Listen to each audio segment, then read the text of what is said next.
Okay.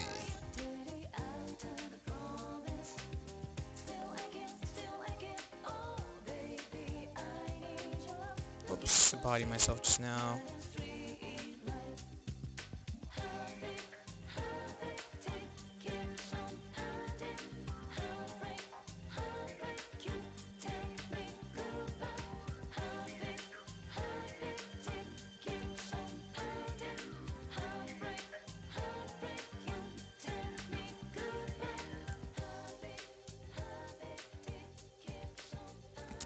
Okay.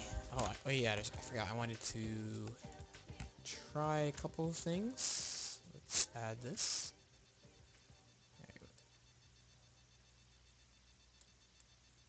And let's add a title real quick.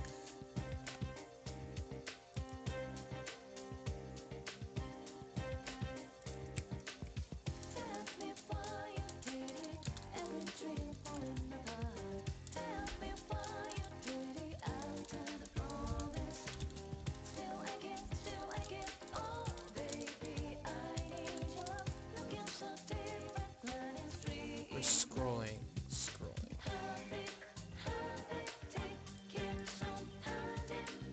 Oh shit, that's huge.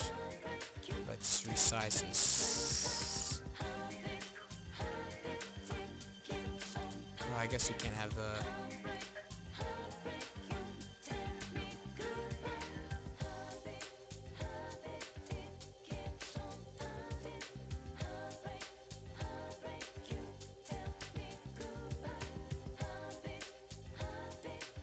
Yeah, and let's move this over a little bit. And move it in just a little bit. Yeah, I'm thinking about just turning that off. I need to have a special overlay for it, I guess. Okay. So, here we are for episode 2.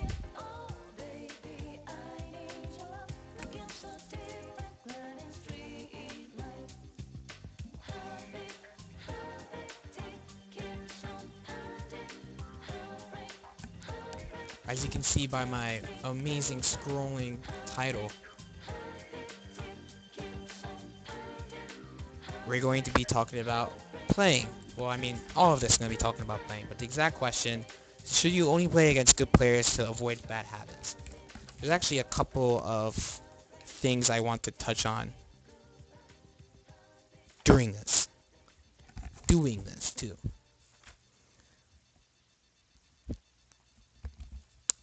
The quick answer is no. The quick answer is no. You shouldn't only play against good players. But the specific question is, should you only play against good players to avoid bad habits? And the quick answer to that is, it's very helpful too. The thing about playstyle playstyle is affected or created in a couple of ways. So between your practice and your experience. So your experience will have a hand in it, your practice will have a hand in it. What you do in training mode will have a hand in what habits you have.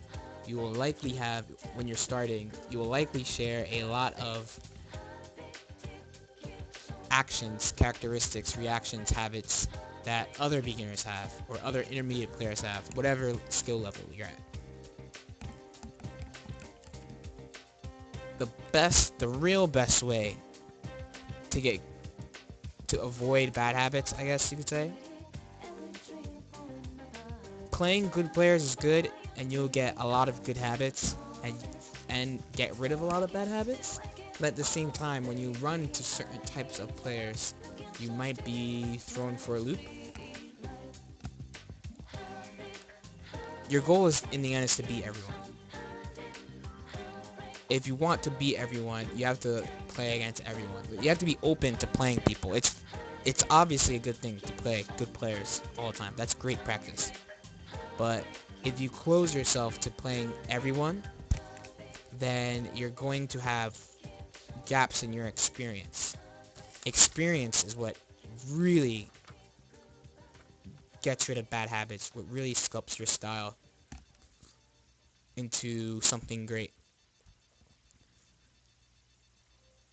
For those who are watching those matches before that I was playing against the Narukami, look how, like, as I played, I slowly, not even slowly, I refined, I selected certain things, certain points, and looked for them a lot, rather than dealing with the entirety of his style. Like, he was running around, he'd jump, double jump in, try to hit me, just like air dash straight at me a lot, but I would focus on a couple of things and just keep him out, and that was that.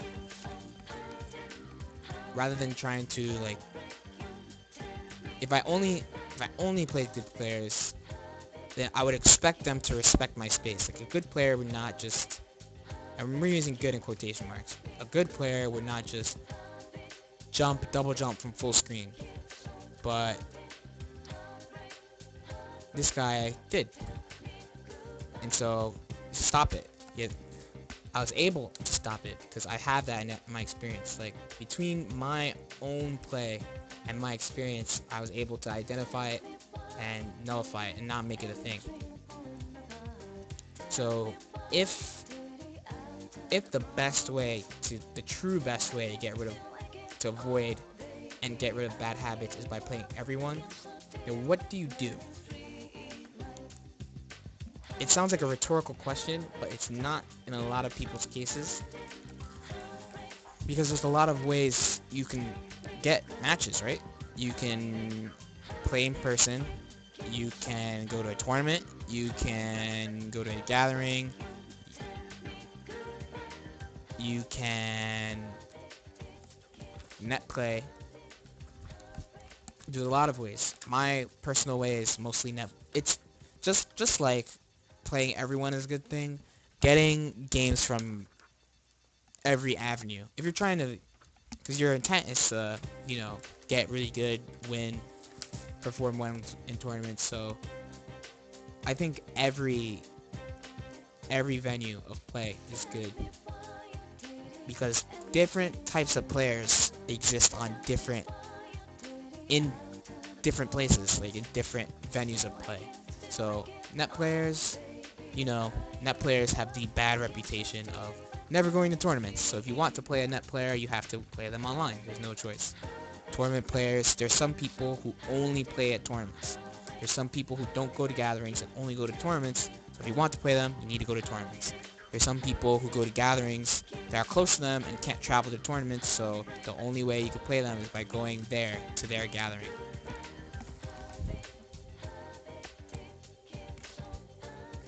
There's some players, not so much in anime scene, but in Capcom, you might only be able to play someone if you money match them. They might not even play you in casuals.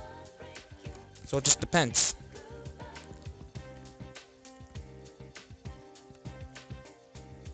It just depends, and it's true. That way you can see, and it also depends on the type of game you're playing a little bit. Persona, since Persona's on, Persona's an example first. Persona is like a top-down game. Like, if you're really good at the game, you will just kill everyone who's not as good as you. Like, that's it. And that's the kind of game it is. You don't really have to worry about certain things that weaker players do, because you have answers to absolutely everything all the time, and you can just abuse stuff. In Street Fighter 4 and also Vampire Savior for Capcom, it's very layered. It's layered. It's a little different. So if you're really good at those games, you still like shit on people, but you have to tweak certain parts of your play depending on the opponent's skill level. Instead of just like playing normally and just killing them because you're better at playing, you have to tweak a certain part of your style to different skill levels because different people, the game plays a lot differently at different skill levels, and you still have to account for it. So yes, I'm talking about crouch teching in both games. So Vampire Savior, everyone's crouch teching every hit at low levels, so you have to always look for that. You have to be aware for it and look for it.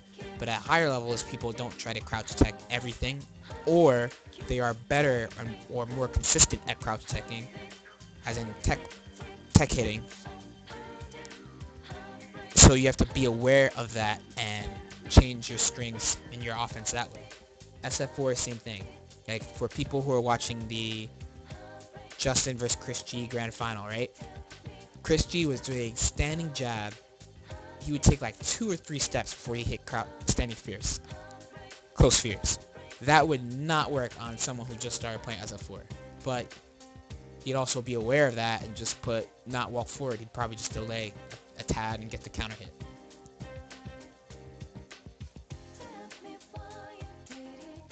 But in Persona, or even in BlazBlue, if I play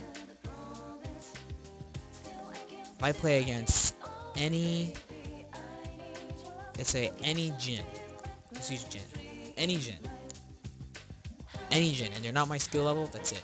Boom, they're dead. That's it.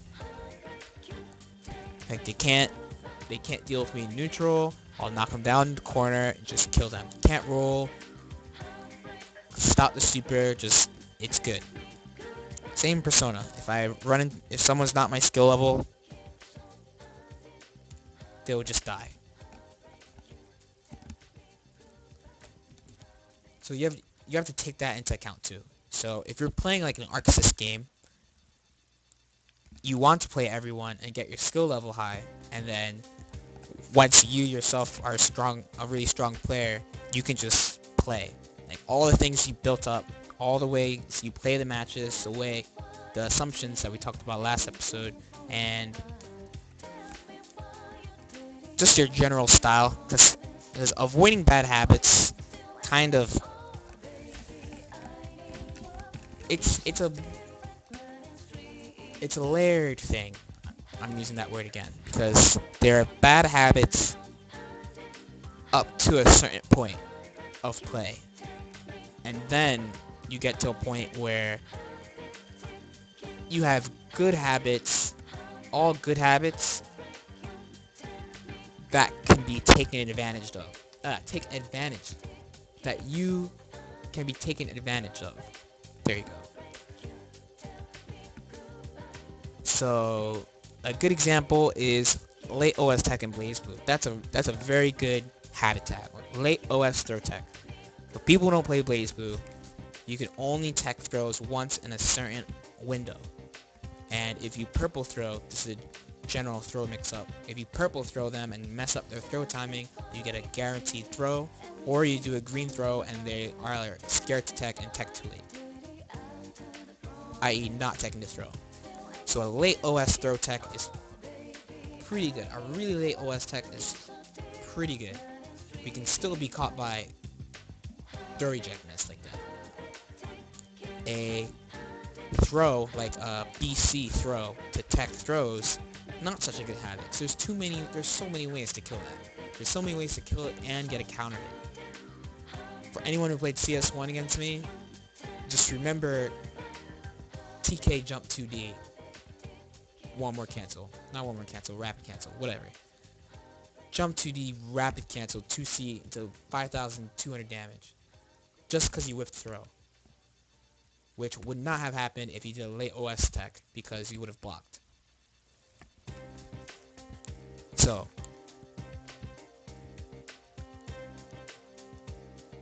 I'm talking about this on both sides a little bit, because the getting rid of your own bad habits, that's something that will happen around an intermediate skill level. Around like intermediate skill level, you won't really have a lot of those, or maybe none at all. And then you'll have, and you don't want to be confused. Like you have to make sure you understand that when you're at the point where you have what is perceived as good habits, but then you're still being punished for doing them, it's not what you're doing is bad inherently. It's that the player you're playing against is identifying what you're doing that's good and taking advantage of that. So if you let them take advantage of that, then that's a bad habit. And that's the bad habit that I think that people, whoever asked this question, really wanted to get addressed. Because what people would call a bad habit, like I called late OS tech a good habit in BB, and it is. What people would call a bad habit is like excessive mashing, or when I do this move he always DPs, or maybe mashing on roll in Persona, always doing quick get up SF4. Like those I guess would be considered bad habits. Holding up back, that's a good one. Holding up back all the time, those would be considered bad habits. But then like late teching, or what's another good one? Using a certain option select that everyone uses, like malleable example. Like those are good habits that if people are aware can still be taken, like you can still be punished for it.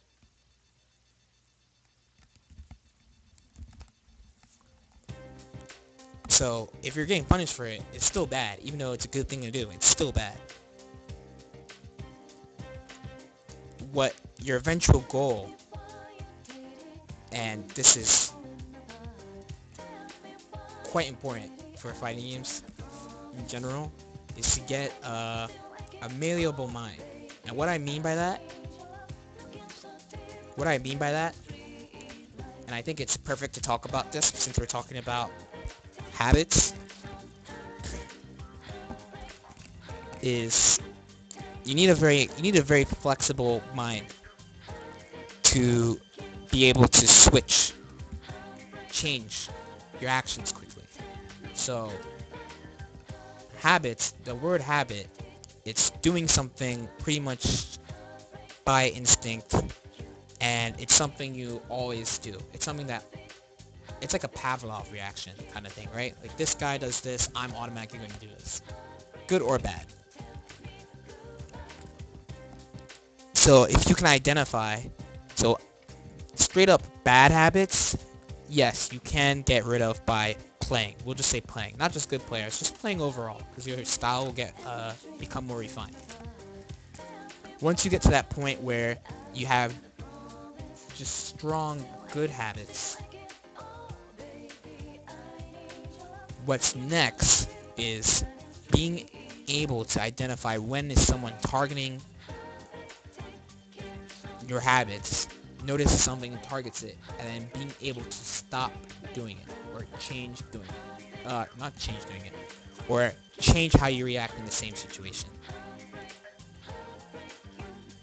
And just like any habit, it takes a little bit of work, but I can say for sure that all the strong, like the really strong, really Hollywood fighting game players, I shouldn't say really Hollywood, all the people who win tournaments consistently, who have a pretty good tournament record, they can all do this. Like they can all see when someone is targeting something and change it, react differently, do something differently.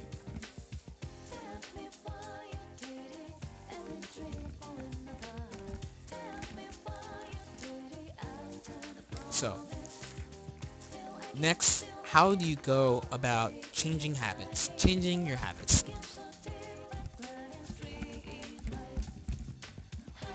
This is a little different. This, I can say as an anecdote, I had to force myself to do it. As I said before, you need a malleable mind to do this. You need to be able to first identify what the habit is. Let's say I late OS tech by default too much. Like this guy realizes it and he's killing me for it.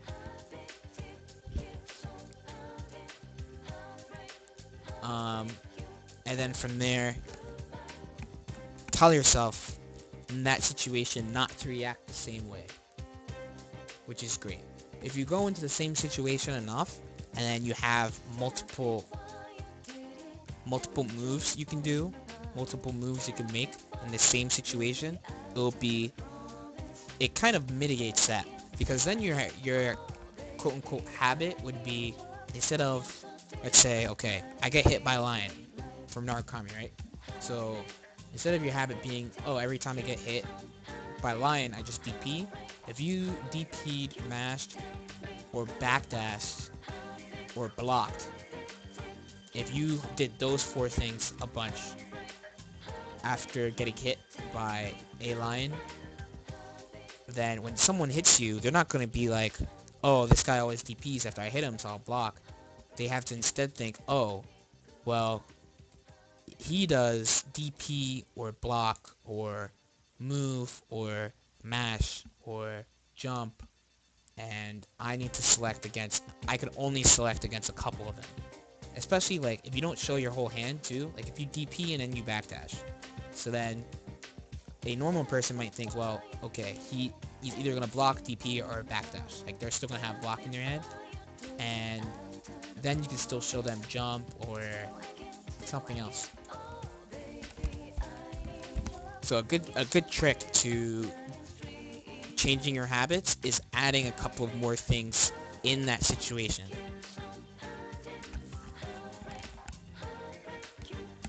That has personally worked for me.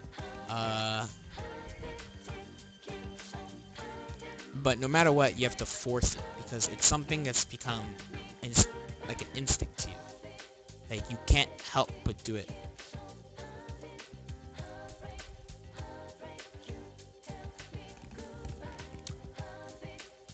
I'll take a couple of questions real quick. I was actually going to talk about 3 topics today, because there wasn't one really big question for today. I wanted to try something a little different. So I'll take questions for like 5 minutes before I move on to the next topic.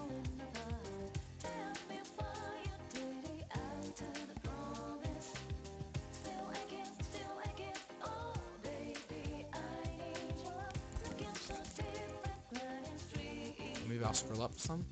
How many? I've had no cronut since the last time I had a cronut.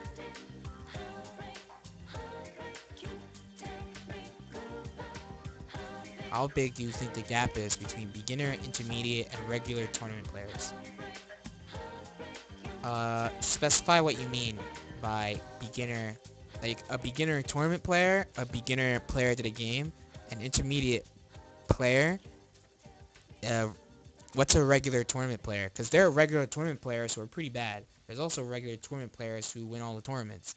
And there's everything in between. What the fuck is a cronut? A cronut is a croissant donut. It is the current hotness in New York City, and there's a cronut place by my job, but I don't eat there.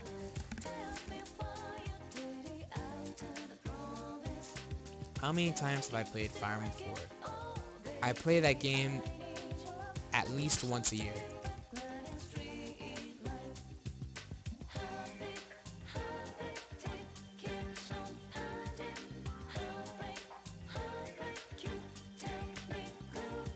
Advanced, intermediate players, and top players. Well, if I have to talk about the gap, I'm scared to go into my tournament scene because I get washed online, and I'm too scared I'll just get crushed. Okay, Sweet Touch. The very first thing is, it's okay to lose. Just go. Everyone has gotten destroyed at a tournament at some point. No one has just shown up. Excuse me. It's really rare for someone to just show up and scrape everybody. Everyone had that. I had that. That's why I play in the first place. I went to a tournament that I thought I was going to win. And I went 0-2. I got kind of upset about it. I played people and met people who were cool. I went to a gathering 2 weeks later, and from then it's history. Don't be afraid to go to a tournament, especially if it's like a local tournament. People will be pretty nice to you.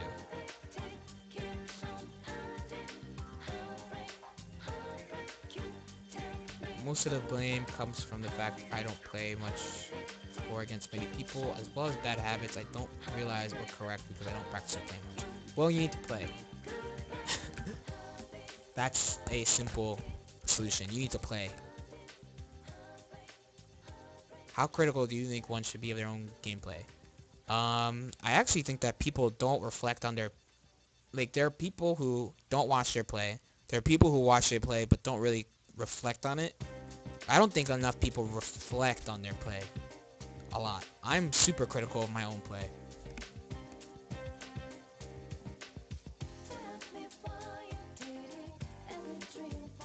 Okay, 5 minutes, so I'm going to, it's probably more than 5 minutes to be honest. It's like half troll questions, half questions that would take too long for me to answer. I was hoping for questions relevant to the original question, or my answer to the original question, but whatever.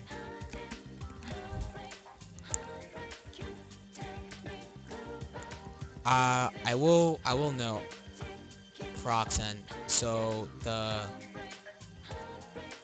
easy, the quote unquote easy way to analyze your play is, this is something I personally do. So when I come out of a match, if I lost, right? Whatever comes into my mind first, whatever is sticking out in my mind first, my short-term memory, that's what I try to look at and fix first. And then I'll go back and watch the videos and see what actually happened, because it's normally not what I thought happened. And then from there I'll pick apart specific areas and fix those. So if you think about UFTT when I lost to Bananakin, I thought I pretty much lost to DP and Tanamakia, but I didn't actually get DP, like, murdered by DP. I got killed by set play and Tanamakia and got destroyed in neutral, which I didn't even consider as a thing. I was just thinking about DP. But DP was a factor in it, because it knocks me down and puts me into set play. So then I worked on all three. The first thing I did was work on more ways of beating DP. Then I looked at what could I do against neutral and Tatanamakia. Okay, so question number 2. Let's change this title.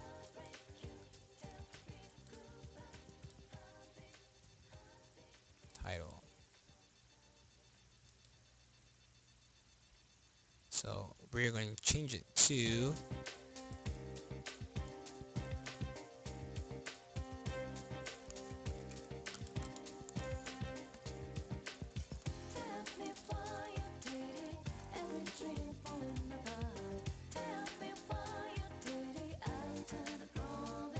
Yep, quick little discussion about bursts. So I'm gonna ask about bursts. So this is Arxis specific, mostly Arxis specific. We can talk about Melty if people really want to. Um,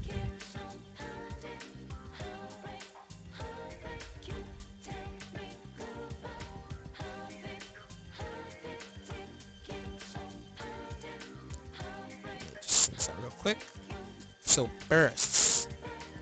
The actual original question was, what about the necessity of avoiding baiting bursts at high level matches? Bursts. I think everyone knows. I'm going to give an outline of how I feel about bursting. Instead of answering the specific question of what about the necessity of avoiding, or how necessary is it to avoid baiting bursts, this is worded really oddly. How necessary is it to bait bursts in high level matches? That's the essential question. So instead of answering that question specifically, I'm going to talk about bursts overall. So when we're talking about bursts, going to be defensive bursts. Gold bursts are different. Well, gold bursts will be its own part of this discussion. So bursts, blue bursts, defensive bursts. My general rules. 1. Don't burst low damage combos for no reason. There is almost no reason. I get mindfucked when people burst Teddy's like 5AA 2B super jump A B and people just burst. Why? It does 1,000 damage. It does 1,000 damage. I don't. I hate getting knocked down by Chia. I'm sure everyone hates getting knocked down by Chia, but I don't burst Chia 5A, 5B, 2B sweep mid-screen. Why? Why would you? Why? There's no point. Playing against Lychee, BB extend, and she hits you with 2A mid-screen, you don't burst. It's like 1,000. If she does 2A, 5B, 2C, 4D, it's 1,217 damage, and people burst. Don't burst these low damage combos that they might put you in a bad situation, but you should be able to handle it. Stream died?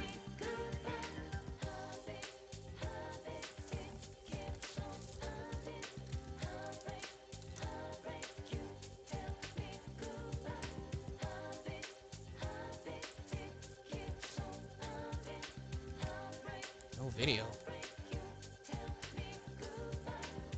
Stream went black. Nothing.